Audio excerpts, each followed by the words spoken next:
10वां बाब।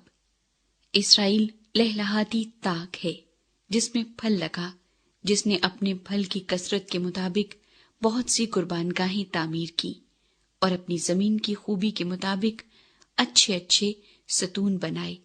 उनका दिल दगाबाज है, अब वो मुजरिम ठहरेंगे। वो उनके मजहबों को ढाएगा और उनके सतूनों को तोड़ेगा। यकीनन अब वो कहेंगे, हमारा कोई बादशाह नहीं, क्योंकि जब हम खुदावंद से नहीं डरते तो बादशाह हमारे लिए क्या कर सकता है।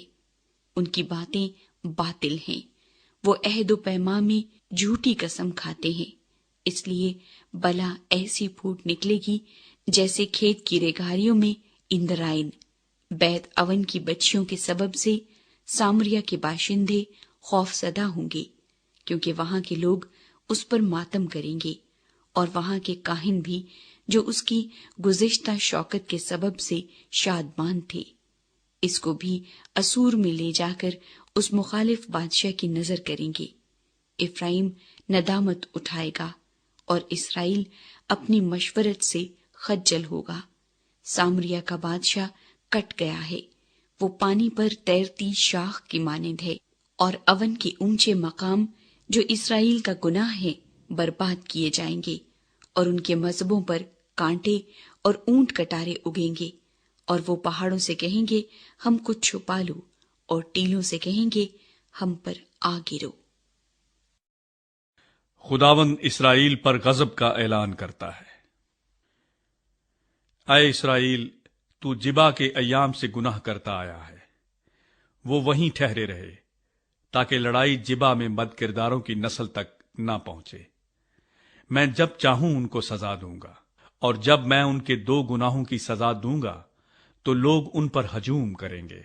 इफ्राइम सधाई हुई बछिया है जो दौना पसंद करती है, और मैंने उसकी खुशनुमा गर्दन को दरेख किया। लेकिन मैं इफ्राइम पर सवार बिठाऊंगा, यहूदा हल चलाएगा और याकूब ढेले तोड़ेगा।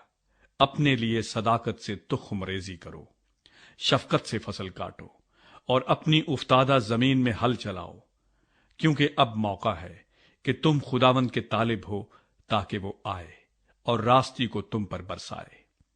तुमने शरारत का हल चलाया, बदकिरदारी की फसल काटी और झूठ का फल खाया, क्योंकि तूने अपनी रविश में अपने बुहादरों के अंबोह पर तकिया किया। इसलिए तेरे लोगों के खिलाफ हंगामा बरपा होगा और तेरे सब कले मिस्मार किए जाएंगे, जिस तरह शलमन ने लड़ाई के दिन बैत अरबील को मिस्मार किया था, जबकि मां अपने बच्चों समेत टुकड़े टुकड़े हो गई। तुम्हारी बेनहायत शरारत के सबब से बैतेल में तुम्हारा यही हाल होगा। शाह इसराइल अलल सबाह बिल्कुल फना हो जाएगा।